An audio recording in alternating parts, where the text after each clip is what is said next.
فیض الفاطمی اور اس کے ساتھیوں کو قید میں ڈال دیا گیا۔ علی بن سفیان نے تینوں کو الگ الگ قید میں رکھا اور تینوں کو رجب کا سر دکھا کر کہا، اپنے دوست کا انجام دیکھ لو۔ اگر تمہیں یہ توقع ہے کہ تمہیں فوراً سزا دے دی جائے گی تو یہ خیال دماغ سے نکال دو۔ جب تک اپنے پورے گروہ کو سامنے نہیں لاؤ گے تمہیں چکر شکنجے میں باندھے رکھوں گا، جینے بھی نہیں دوں گا، مرنے بھی نہیں دوں گا۔ لڑکی کی حالت اچھی نہیں تھی۔ طبیبوں اور جراحوں نے اسے بچانے کی پوری کوشش کر ڈالی، مگر کٹی ہوئی انتڑیوں کا کوئی علاج نہ ہو سکا۔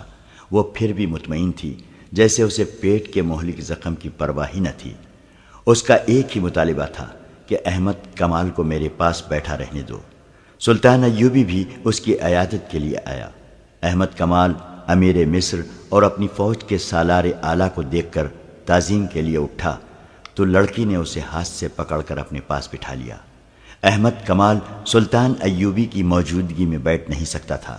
آخر سلطان نے اسے لڑکی کے پاس بیٹھنے کی اجازت دے دی۔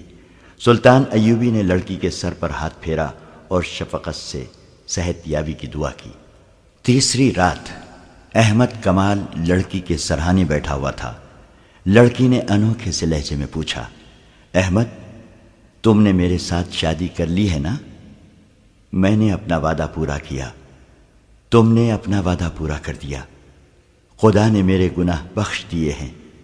اس کی زبان لڑکھڑانے لگی۔ اس نے احمد کمال کا ہاتھ اپنے دونوں ہاتھوں میں مضبوطی سے پکڑ لیا، مگر گرفت فوراً ڈھیلی پڑ گئی۔ احمد کمال نے کلمہ شریف پڑھا اور لڑکی کو خدا کے سپرد کر دیا۔ دوسرے دن سلطان ایوبی کے حکم کے مطابق لڑکی کو مسلمانوں کے قبرستان میں دفن کر دیا گیا۔ فیض الفاطمی نے اور اس کے ساتھیوں نے صرف 2 دن میں اذیتیں سہیں اور اپنے گروہ کی نشاندہی کر دی۔ ان لوگوں کو بھی پکڑ لیا گیا۔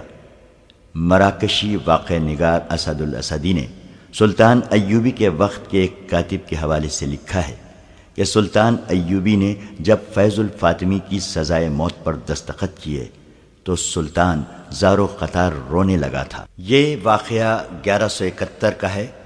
قاہرہ میں ایک مسجد تھی جو اتنی بڑی نہیں تھی کہ لوگ وہاں جمعے کی نماز پڑھتے، اور اتنی چھوٹی بھی نہیں تھی کہ نمازیوں کی کمی ہوتی۔ یہ قاہرہ کے اس علاقے میں تھی جو شہر کا قریبی مضافات یا شہر کے باہر کا علاقہ تھا، جہاں درمیانہ اور اس سے کم درجے کے لوگ رہتے تھے۔ مذہب کا احترام انہی لوگوں کے دلوں میں رہ گیا تھا، مگر ان کی بدنصیبی یہ تھی کہ تعلیم سے بے بہرہ تھے۔ جذباتی استدلال اور دلکش الفاظ سے فوراً متاثر ہوتے اور انہیں قبول کر لیتے تھے۔ صلاح الدین ایوبی نے مصر میں آ کر جو نئی فوج تیار کی تھی، اس میں ان کنبوں کے افراد زیادہ بھرتی ہوئے تھے، جس کی 2 وجوہات تھیں۔ ایک تو یہ کہ ذریعہ معاش تھا۔ سلطان ایوبی نے فوج کی تنخواہوں میں کشش پیدا کی تھی اور متعدد سہولتیں بھی دی تھیں۔ دوسری وجہ یہ کہ یہ لوگ جہاد کو فرض سمجھتے تھے۔ وہ اسلام کے نام پر جان اور مال قربان کرنے کو تیار رہتے تھے۔ اس دور میں اس جذبے کی شدید ضرورت تھی۔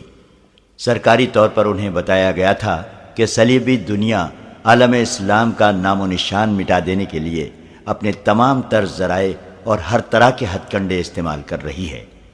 6-7 مہینوں سے یہ گمنام سی مسجد مشہور ہو گئی تھی۔ یہ شہرت نئے پیشمام کی بدولت تھی جو عشاء کی نماز کے بعد درس دیا کرتا تھا۔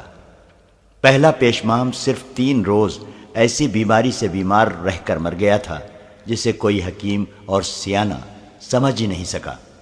وہ پیٹ کے درد اور آنتوں کی سوزش کی شکایت کرتا تھا، اسی روگ سے وہ مر گیا۔ وہ عام سا ایک مولوی تھا جو صرف نماز باجماعت پڑھاتا تھا۔ اس کی وفات کے اگلے ہی روز سرخ و سفید چہرے اور بھوری داڑھی والا ایک مولوی آیا جس نے امامت کے فرائض اپنے ذمے لینے کی پیشکش کی۔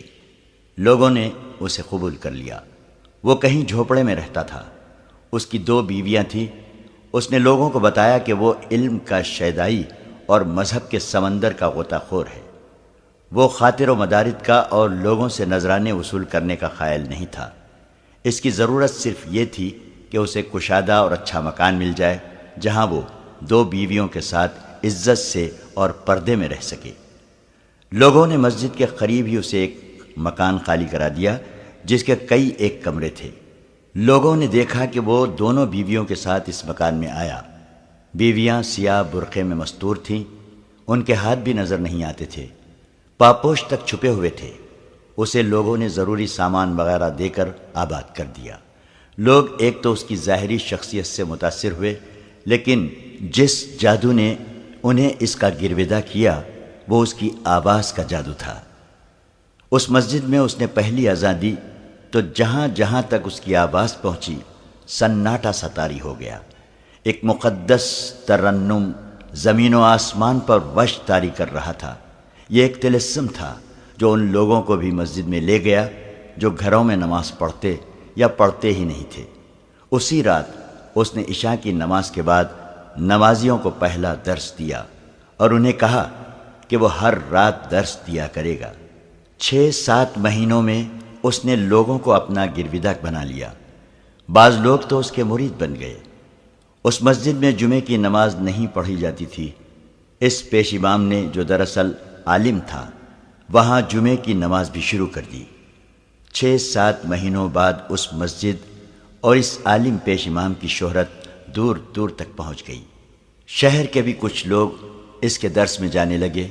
وہ اسلام کے جن بنیادی اصولوں پر زیادہ زور دیتا تھا وہ تھے عبادت اور محبت۔ وہ لڑائی جھگڑے اور جنگ و جدل کے خلاف سبق دیتا تھا۔ اس نے لوگوں کے ذہنوں میں یہ عقیدہ پختہ کر دیا تھا کہ انسان اپنی تقدیر خود نہیں بنا سکتا۔ جو کچھ ہے وہ خدا کے ہاتھ میں ہے۔ انسان کمزور سا ایک کیڑا ہے۔ اس عالم کا انداز بیاں بڑا ہی پر اثر ہوتا تھا۔ وہ قرآن ہاتھ میں لے کر ہر بات قرآن کی کسی نہ کسی آیت سے واضح کرتا تھا۔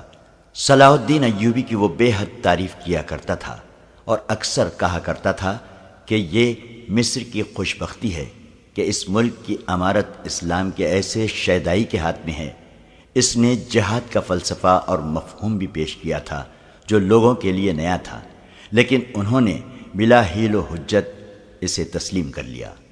ایک رات عشاء کی نماز کے بعد وہ اپنا درس شروع کرنے لگا تو ایک آدمی نے اٹھ کر عرض کی، عالم عالی مقام، خدا آپ کے علم کی روشنی جنات تک اور اس مخلوق تک بھی پہنچائے جو ہمیں نظر نہیں آتی۔ میں اپنے 8 دوستوں کے ساتھ بہت دور سے آیا ہوں۔ ہم آپ کے علم کی شہرت سن کر آئے ہیں۔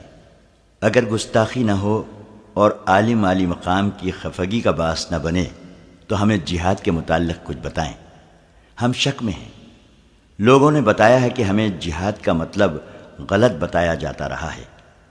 7-8 آوازیں سنائی دی۔ ہم نے یہ درس نہیں سنا تھا۔ ایک نے کہا، یہ وقت کی آواز ہے جو ہمارے کانوں میں بگاڑ کر ڈالی گئی ہے، ہم صحیح بات سننا چاہتے ہیں۔ عالم نے کہا، یہ قرآن کی آواز ہے جسے کوئی نہیں بگاڑ سکتا۔ میرا فرض ہے کہ صحیح آواز کو 1000 بار دہراؤں تاکہ یہ ہر ایک کے کان میں پہنچ جائے۔ جہاد کا مطلب یہ نہیں کہ دوسروں کی زمین پر قبضہ کرنے کے لیے ان کی گردنیں کاٹو۔ جہاد کا مطلب قتل و غارت نہیں، خون خرابہ نہیں۔ اس نے قرآن سے ایک آیت پڑھی اور اس کی تفسیر یوں بیان کی، یہ علم میرا نہیں، یہ فرمان خدا بندی ہے کہ تم بدی اور گناہ کے خلاف لڑتے ہو تو اسے جہاد کہتے ہیں، جو ہم سب پر فرض کر دیا گیا ہے۔ کیا تم نے نہیں سنا کہ اسلام تلوار کے زور سے نہیں، پیار کے زور سے پھیلا ہے؟ جہاد کی شکل بعد میں آ کر بگڑی ہے، اور یہ انہوں نے بگاڑی ہے جو بادشاہی کے دل دادا ہیں۔ عیسائی بھی دوسروں کے ملکوں کو اپنی سلطنت بنانے کے لیے جنگ و جدل کو مقدس جنگ کہتے ہیں، اور مسلمان بھی اسی ارادے سے قتل و غارت کو جہاد کہتے ہیں۔ یہ صرف حکومتیں اور بادشاہیاں قائم کرنے کے ڈھنگ ہیں۔ لوگوں کو مذہب کے نام پر بھڑکایا یا لڑایا جاتا ہے، اور اس طرح بادشاہیوں کی بنیادیں مضبوط کی جاتی ہیں۔ تو کیا امیر مصر صلاح الدین ایوبی ہمیں گمراہ کر کے لڑا رہا ہے؟ اس آدمی نے پوچھا جس نے جہاد کا صحیح مطلب سمجھنا چاہا تھا۔ نہیں، عالم نے جواب دیا، صلاح الدین ایوبی پر اللہ کی رحمت ہو، اسے بڑوں نے جو بتایا ہے وہ سچے مسلمان کی حیثیت سے پوری نیک نیتی سے اس پر عمل کر رہا ہے۔ اس کے دل میں عیسائیوں کی نفرت ڈالی گئی ہے، وہ اس کے مطابق عمل کر رہا ہے۔ ذرا غور کرو کہ عیسائی اور مسلمان میں کیا فرق ہے؟ دونوں کا نبی مشترک ہے، آگے آ کر ذرا اختلاف پیدا ہو گیا ہے۔ حضرت عیسیٰ محبت اور امن کا پیغام لائے تھے، ہمارے رسول صلی اللہ علیہ وسلم بھی محبت کا پیغام دے گئے ہیں۔ پھر تلوار اور ذرہ بختر کہاں سے آ گئی؟ یہ ان لوگوں کی لائی ہوئی چیزیں ہیں جو خدا کی اتنی پیاری زمین پر، جس پر صرف اسی کی ذات باری کی حکمرانی ہے، وہ اپنی حکومت قائم کرتے ہیں اور خدا کے بندوں کو اپنا غلام بناتے ہیں۔ میں امیر مصر کے دربار میں حاضری دوں گا اور اس کی خدمت اقدس میں جہاد کا صحیح نقطۂ نظر واضح کروں گا۔ امیر مصر صلاح الدین ایوبی نے صحیح جہاد شروع کر رکھا ہے جو جہالت اور بے علمی کے خلاف ہے۔ اس نے خطبے سے خلیفہ کا نام نکال کر بہت بڑا جہاد کیا ہے۔ اس نے مدرسے کھول کر بھی جہاد کیا ہے، لیکن مدرسوں میں یہ خرابی ہے کہ جہاں مذہب اور معاشرت کی تعلیم دی جاتی ہے، وہاں عسکری تربیت بھی دی جاتی ہے۔ بچوں کو خدا کے نام پر غارت گری کے سبق دیے جاتے ہیں، انہیں تیغ زنی اور تیر اندازی بھی سکھائی جاتی ہے۔ جب تم اپنے بچوں کے ہاتھوں میں تلوار اور تیر کمان دو گے تو انہیں یہ بھی بتاؤ گے کہ ان سے وہ کیسے ہلاک کریں۔ ظاہر ہے کہ تم انہیں کچھ انسان دکھاؤ گے اور کہو گے کہ وہ تمہارے دشمن ہیں، انہیں ہلاک کرو۔ عالم کی آواز میں ایسا تاثر تھا اور اس کے دلائل میں اتنی کشش تھی کہ سننے والے مسحور ہوتے جا رہے تھے۔ اس نے کہا، اپنے بچوں کو دوزخ کی آگ سے بچاؤ، اس کے ساتھ تم بھی دوزخ میں جاؤ گے، کیونکہ اپنے بچوں کو غلط راستے پر ڈالنے والے تم تھے۔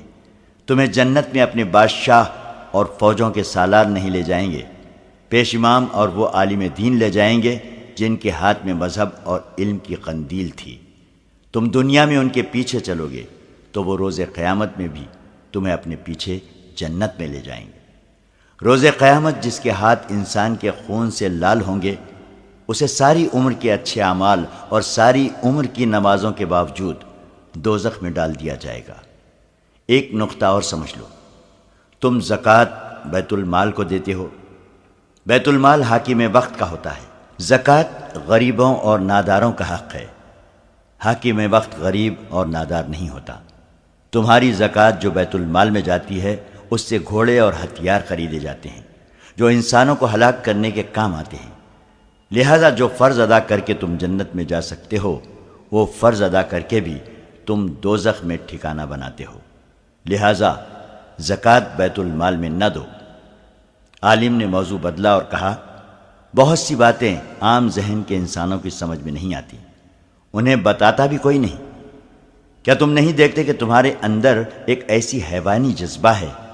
کیا تم عورت کی ضرورت محسوس نہیں کرتے؟ کیا یہی جذبہ نہیں ہے جو تمہیں بدکاری کے اڈوں پر لے جاتا ہے؟ یہ جذبہ خدا نے خود پیدا کیا ہے، یہ کسی انسان کا پیدا کردہ نہیں۔ تم اس کی تسکین کر سکتے ہو، اس لیے خدا نے تمہیں حکم دیا ہے کہ بیک وقت گھر میں 4 بیویاں رکھو۔